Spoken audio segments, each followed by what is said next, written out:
gutom na ako. Kaya niyaya ko ang asawa kong mag-almusal.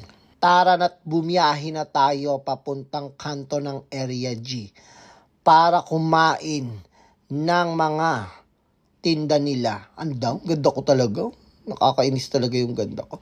So, ayan ang pala yung pagkain nila. Merong pritong manok, spaghetti, pansit, embutido, itlog na pula, itlog na pink. Ano daw? Lahat ng gusto mong ulamin nandyan na.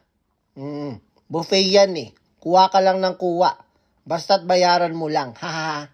Busog talaga dyan. Sa halagang 20 pesos, mabubusog ka na. Basta't i-turn off mo lang yung CCTV nila.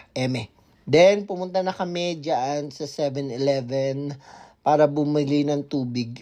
Kasi ang daming dun eh. Kumukuha ng tubig, ang daming kumakain. Ayan na pala yung asawa kong pogi. Ay, nakakaantok. Sige, uwi na kami.